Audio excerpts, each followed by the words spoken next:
Well, we ended the season how we played most of it, getting scored on first and giving up a lot of goals on very few shots. And this one, it was first goal on the very first shot, and then what was it, two goals on four shots, and then it, mostly kind of spiraled from there after Timo did make it a little interesting, but not going to go too much into the whole season here in this video. This game deserves its uh, direct breakdown as I've done with every other game. And I instead, likely after the postseason interviews, the locker clean out, post media scrum, all that, we'll probably do my end of season thoughts after that is all said and done.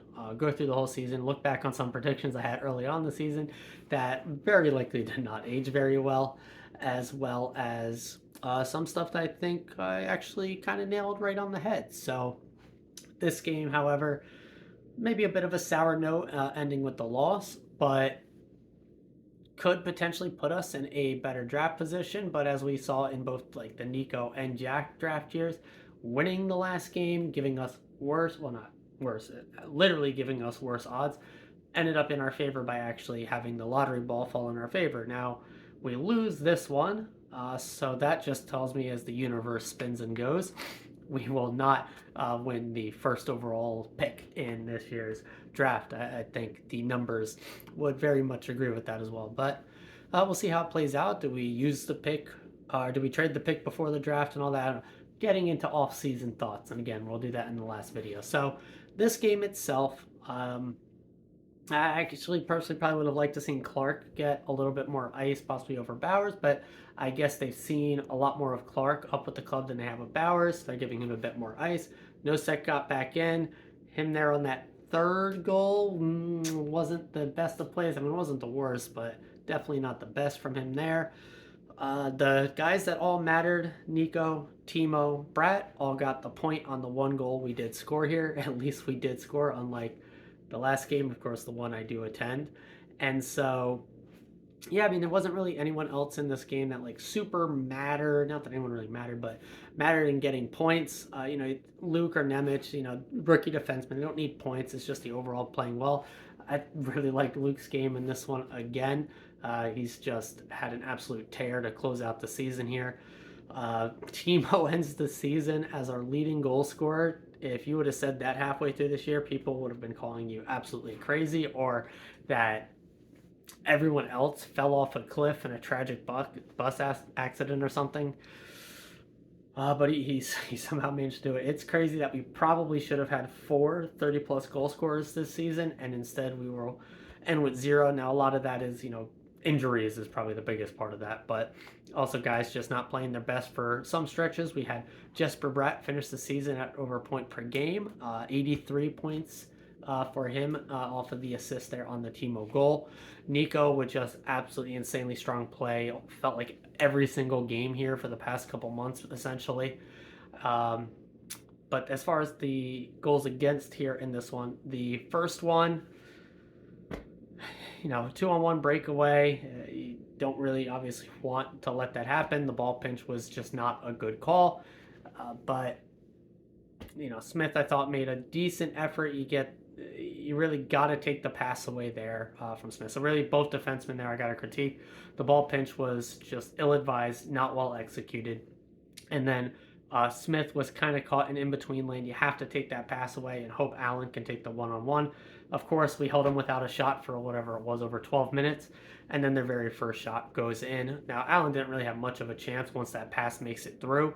But still, it stinks to give up the first goal and the first shot. That's how Allen started his tenure, our season here, and that's how he finishes his season here. Poetic, right? Poetic. The second goal to make it 2-0. Power play for the Islanders, double deflection off of Smith, off of an Islander, Palmieri, and into the net. Obviously, no blame on Allen there. I don't even really blame Smith. You go for the block. Obviously, if you go for the block, block it. But, it's not even like his deflection went directly in. Goes off of an Islander and then goes into the back of the net. The double doink. Can't be too upset at that one.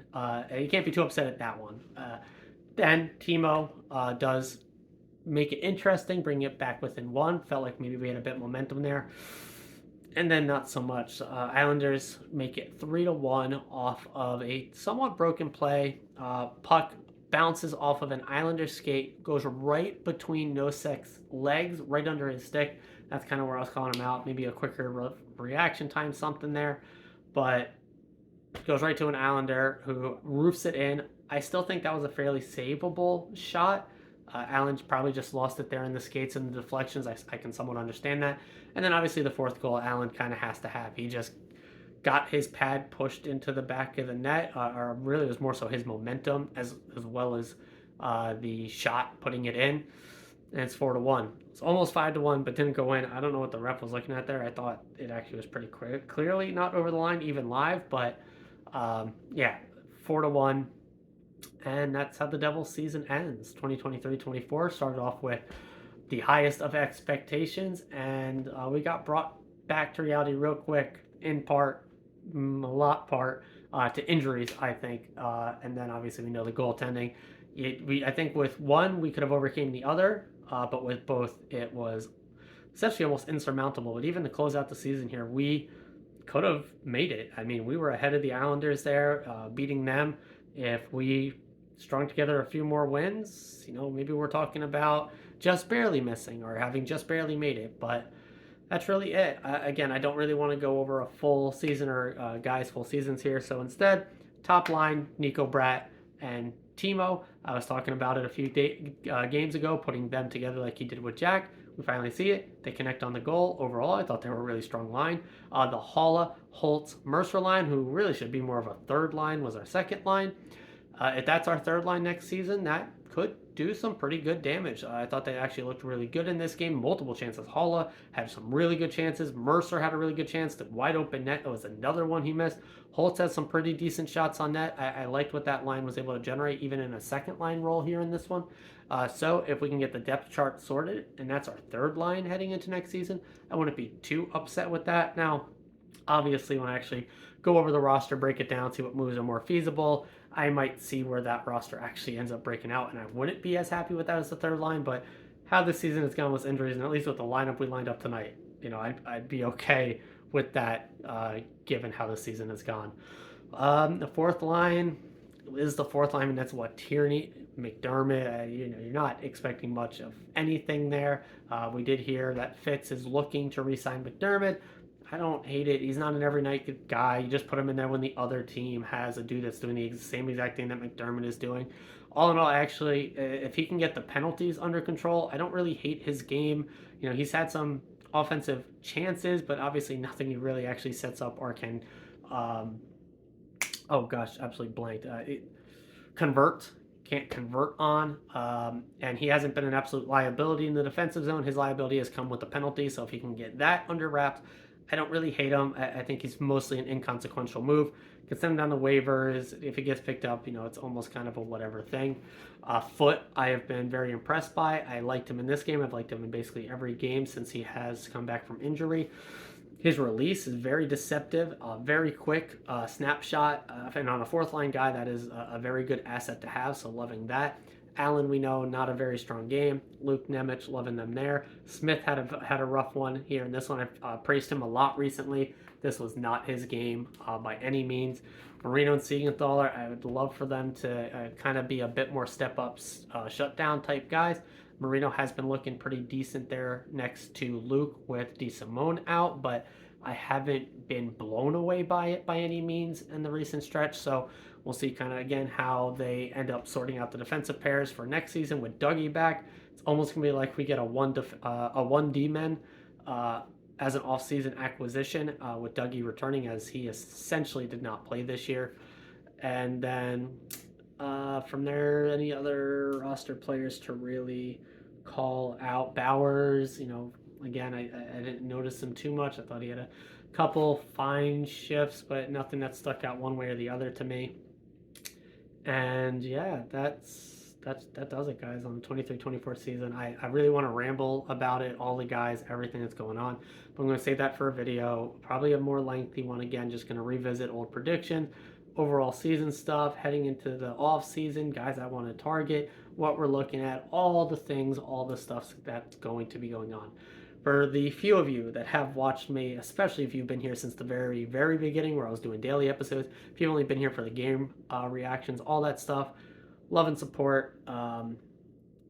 Shout out, shout out to all of you. Even when the view count is in the single digits, there, I'm still doing this for the few that want to hear my opinion on this stuff. We'll see what next season brings. Maybe a different setup, maybe different ways of going about this. I'll kind of mull it over a long off season here, but would be lying if I said I wasn't looking forward to a little bit of a break and just reset. And yeah, I think it'll be nice. But I know probably within a few weeks I'll be missing it, and I'll be wanting to talk Devils hockey. I can't go days a day really without talking Devils hockey, even in the off season. I did it last year at day one of the off season. I made a video every single day covering this team. Don't think I'm going to do that this year, but we'll see. We'll see what the itch brings, and what the hype and hopium and all that stuff does heading into the next year. But definitely look out. Going to be definitely at least one, probably only one, but definitely the one more video coming out again, probably after locker room clean out day. But yeah, that's going to do it for this one, guys. Devil season's over. It's the last game. Love this team. Love y'all. As always and forever. Let's go Devils, baby.